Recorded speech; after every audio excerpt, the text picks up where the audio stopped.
What is good, everybody? Hello, hello. We are back for another episode, if you will, of Ask Juliana. And this is actually a relationship question that came up. It was, how do I find freedom in relationship? How do I find freedom in relationship? So what I was sensing from this question was that I'm good when I'm by myself, right? Like I'm good at staying aligned, staying in tune, making decisions. But sometimes when I come into relationship with other people, and that could be with a partner, that could be with a friendship, that could be in a workplace, it could be all encompassing of relationships. But when I come into relationship, I have a hard time feeling free within the context of that relationship and communicating my wants or needs, or setting boundaries, or really allowing that relationship environment to be something that is healthy. So I want to break down some ideas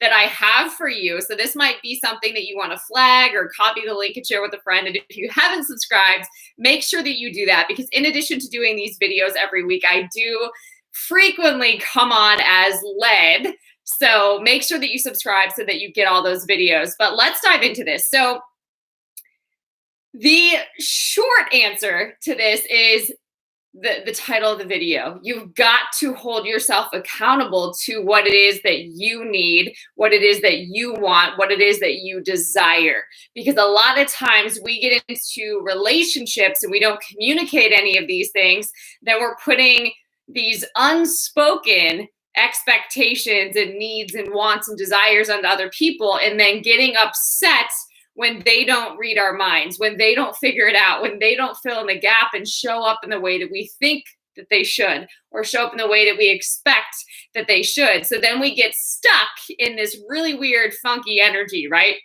We'll notice it in our attitude. We'll notice it in our mood. We'll notice it in our tone. Just our overall energy and how we show up is off, right? And people can feel that. You don't have to say a word and people can feel that. So first and foremost, you've got to hold yourself accountable. And what does that look like? I'm going to break it down to do a few different things. Okay. So number one is you've got to be clear in your communication. And this works best if you do it from the onset of a relationship. However, that actually is not as common as you might think, right? Common sense isn't always so common. We don't always communicate what it is that we want, right? We kind of just get in it and see how it goes. Okay. So at the beginning, you start communicating your boundaries at every opportunity. So it's something that becomes clear, right? That you have these standards, that you have these ways that make you feel safe in relationship, right? And whoever you're in relationship with starts to understand that as you communicate it. So an example would be, let's say that you are somebody that is very intentional about how you spend your time. So when you say that you're going to be here at this time, right, that is actually something that is of value for you. You need people to show up on time because that communicates respect, that communicates honor to you, right? So there might need to be something to communicate to whomever you're in relationship with if they are perpetually late, right? And you get to decide what that boundary is for you. But if they're always late and you never communicated that, that's setting this unrealistic expectation to somebody because it never was communicated. Then you have all this resentment and anger for somebody not showing up and meeting this expectation that you had, right? So when they violate a boundary maybe that hasn't been spoken or communicated, you could say, that really made me feel disrespected when you showed up 30 minutes late, an hour, 2 hours late, whatever the boundary is for you. And what I would really appreciate if next time when we agree to meet at this time, you will be on time, or that you will communicate with me and let me know if you're going to be late, right? So that whomever you're in relationship will understand that. Okay, but that kind of stuff isn't always communicated. Or we assume, for example, that people know our love languages. Right? That's a common book. You can actually take a free love languages quiz, but we assume that because we have certain love languages that we are going to really be valued in that way. So for example, if you have a words of affirmation love language. You probably go around speaking words of affirmation to people. You use your manners, you say thank you because that matters to you. You appreciate it when people say thank you for how you show up. You appreciate it when people give you a compliment and they say that they like your shirt. Or you appreciate it when people are using words to compliment or to validate or to affirm something, right?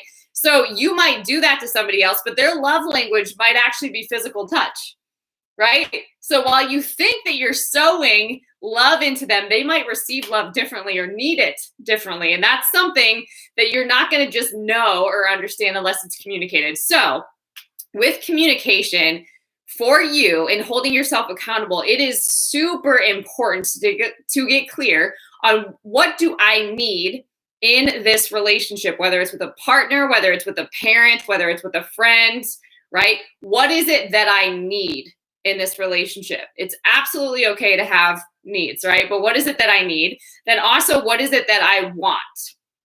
Okay, what is it that I want? And then what am I going to sow into the relationship?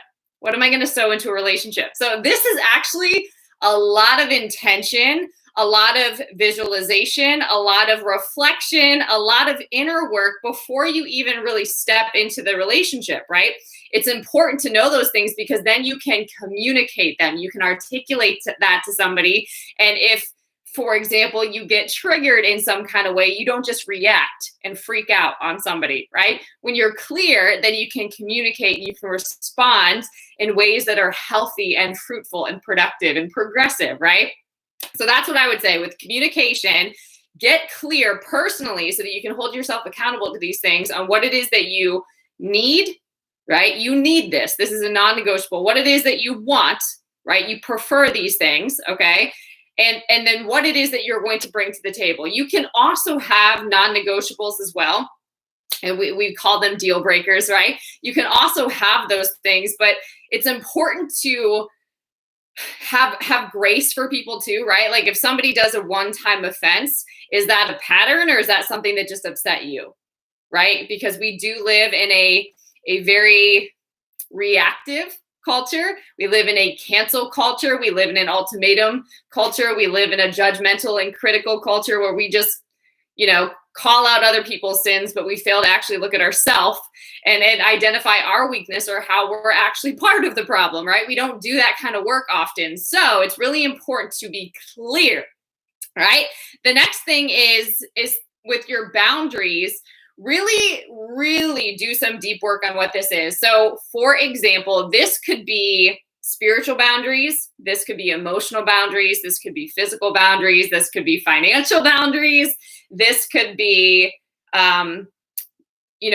mental boundaries. So for example, you have a boundary with what people speak into your life or the tone people use, or, you recognize, for example, that words are powerful. So you're not just going to let somebody just speak any kind of way into your life, right? So if somebody is a gossip, maybe you have a boundary against that and you're not going to participate and you can actually communicate that. I recognize that you are talking about other people and they're not present. And that's not something that I like to participate in. I'm happy to pray with you about that situation, but I do not want to participate in any kind of gossip when we're together. I don't have brain space for that, right? You can actually communicate that to somebody. Okay, so boundaries in all aspects. So for example, if it is a intimate relationship, maybe you don't want to be in a partnership with somebody that does not believe in God. That is just, it doesn't align with your spiritual core and it's just not going to work, right?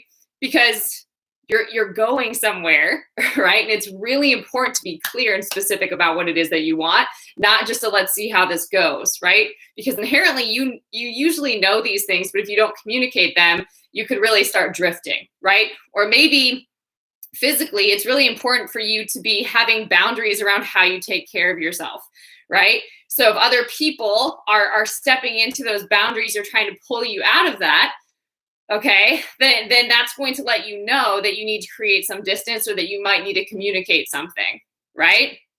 Or maybe you have a financial boundary. Maybe you have a preference that you are running your own business or you are establishing your own right now and you want to keep your finances separate in a partnership. And that's okay.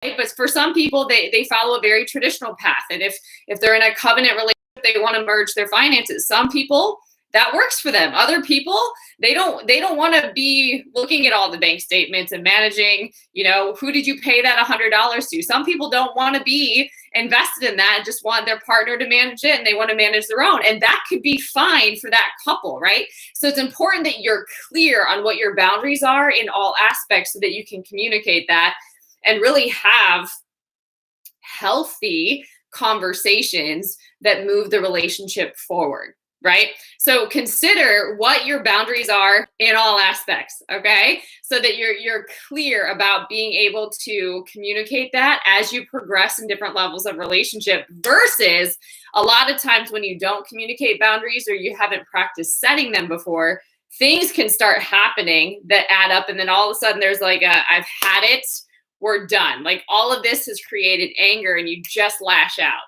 right? When all of that could have been boundary setting and a really healthy progression.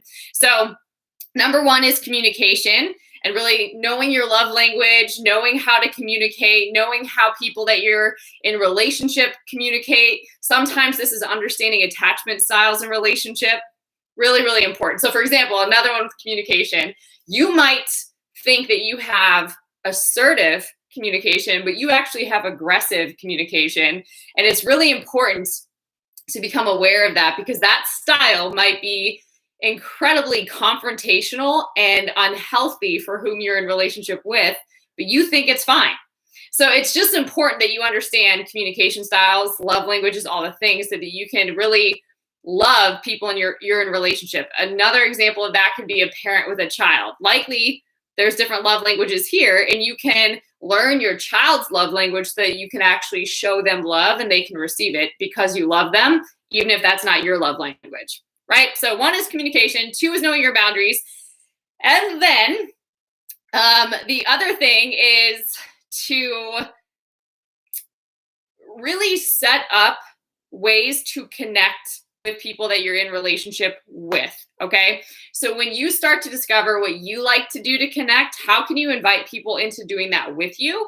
And then also, how do people that you're in a relationship like to connect? What does that look like? Is it, going out and getting a coffee and going for a walk together? Is it going and grabbing a drink after work? Is it going and sitting on somebody's back porch and talking for hours? Is it traveling and having like a weekend getaway together? What is it that you like to do to connect? Is it a weekly date night? What are the things, so that that's clear and communicated, and you can work towards that so that you can actually develop really positive, life-giving time into the relationships.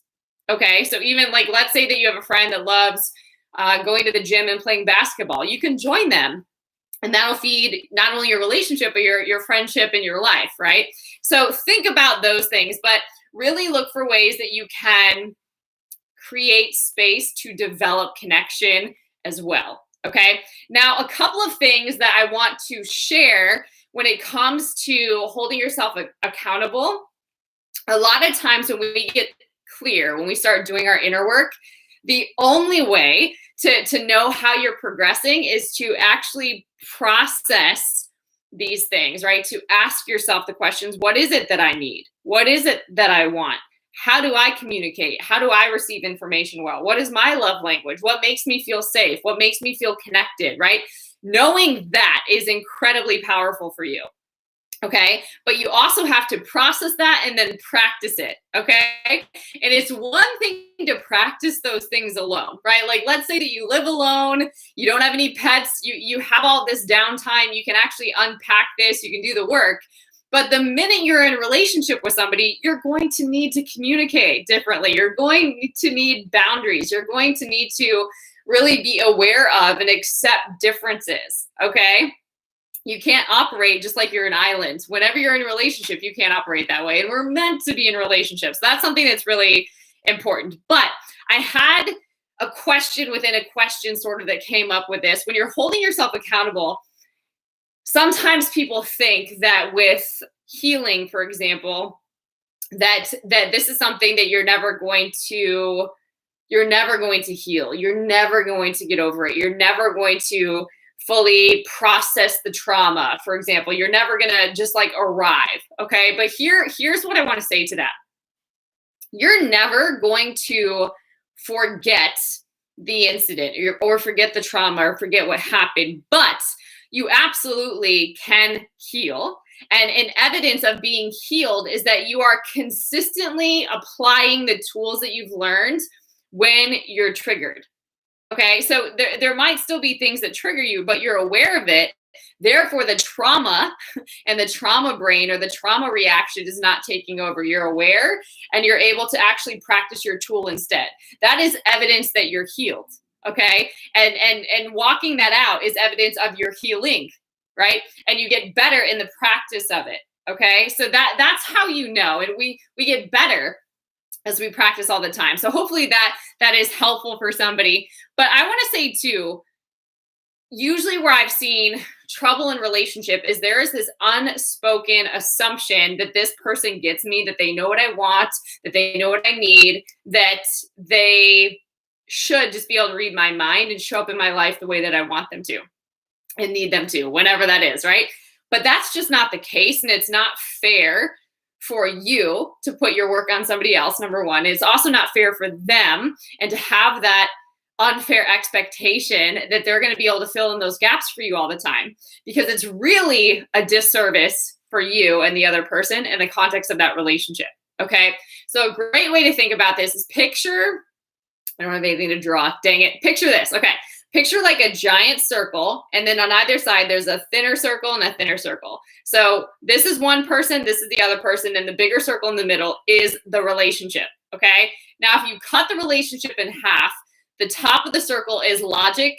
The bottom is going to be emotion. A lot of times we just operate from our head and what we think is practical, logical, all the things, right? But a lot of life is emotional and how we feel and what makes us feel safe and connected and all the things, right? We don't always communicate emotions because we don't always feel emotions. And we can't even articulate that because we're not feeling them, okay? So when you picture two people and then the relationship and then logic and emotion, what are you putting in there? Like what is your service like logically? Maybe you bring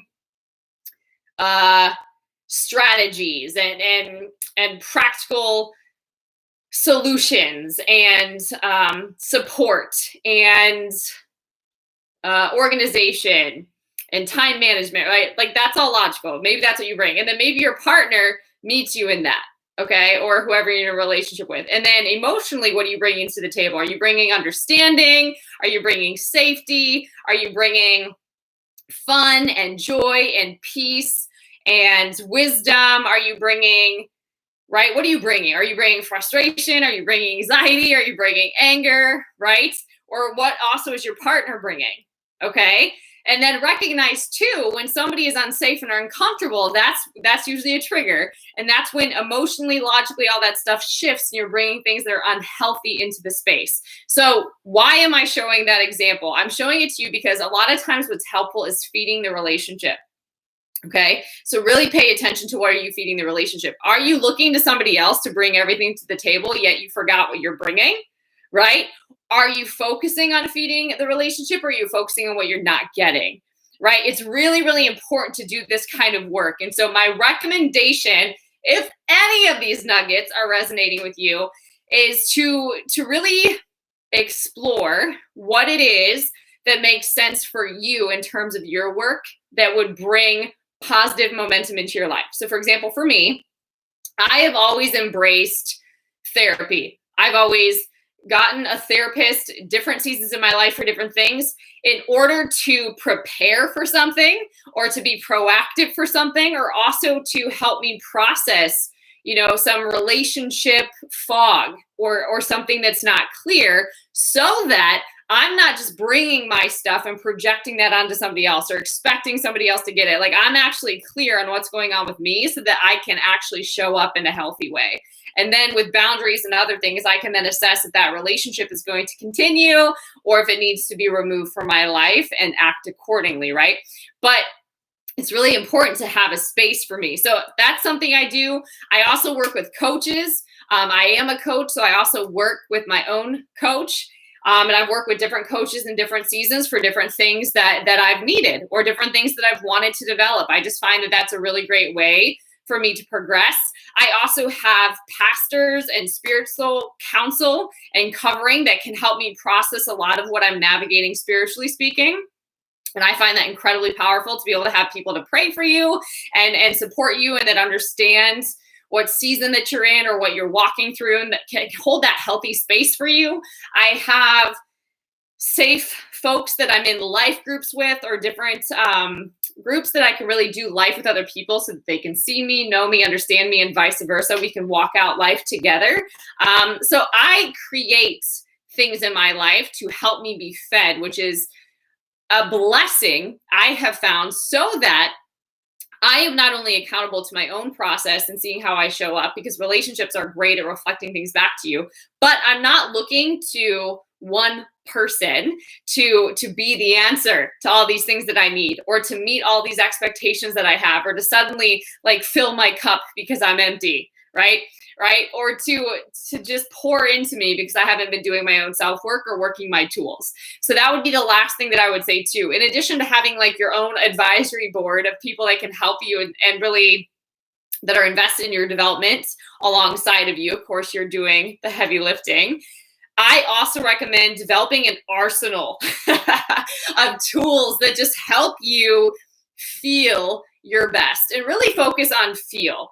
I have found that a lot of times people are like, take care of yourself, or they'll say take care. And my latest thing is just be kind to yourself. How can you be kind to yourself today? Taking care of yourself should be a given, but how can you be kind to yourself? How can you be gracious to yourself? How can you really show yourself compassion? How can you really take inventory of what it is that you need and really be gentle with yourself and provide yourself with that need, right? How can you do that? Well, you can only do that if you're aware of what you need, if you're aware of what you want, and if you develop tools to give that to yourself. And then it's not going to be as important for you to need other people to provide that for you, because they're not going to always be able to show up, right?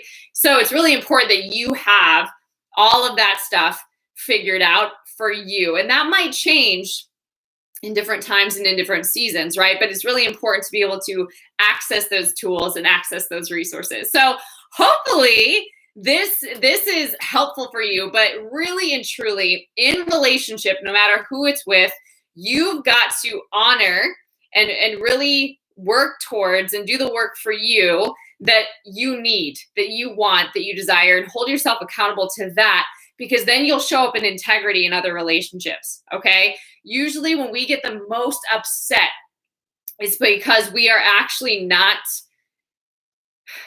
honoring our own value. We're not standing in our worth. We're not walking in integrity. We're not keeping promises with ourselves.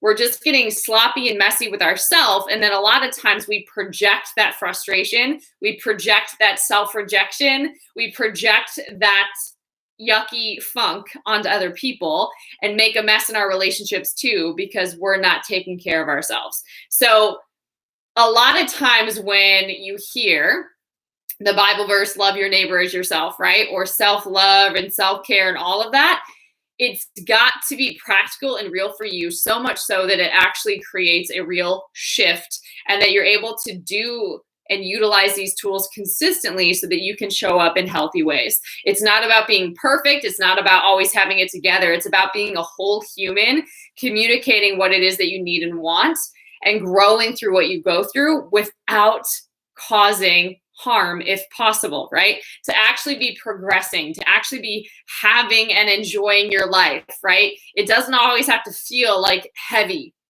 okay? So just wanted to hold that up, that these are some things: communication, boundaries, connection, and then really just accepting somebody for who they are. A lot of times in relationships, we're there because it's so easy to do this. We're there and we're pointing out how we want people to change or how we can like fix them or make their lives better. But if we are doing that to a nth degree and really getting kind of out of control with that, it's because we're not taking care of ourselves. If we put that same lens on ourselves, we would be way more merciful and forgiving of other people and give them way more grace. All right. So that's why it absolutely does start with you, and you've got to know yourself and really practice. I call it self-mastery work, okay, which is, self-awareness, self-discovery. There's a whole ladder of things to do here. I actually have a course over on my website, julianapage.com, a self-mastery course.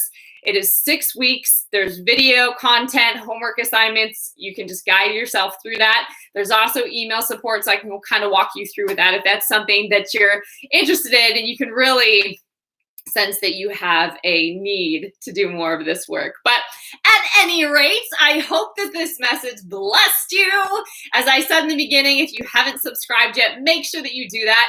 If this message did bless you, I would love a like button, something. Show me some love. You can also copy the link and share it with a friend. All right, guys, until next time, stay blessed.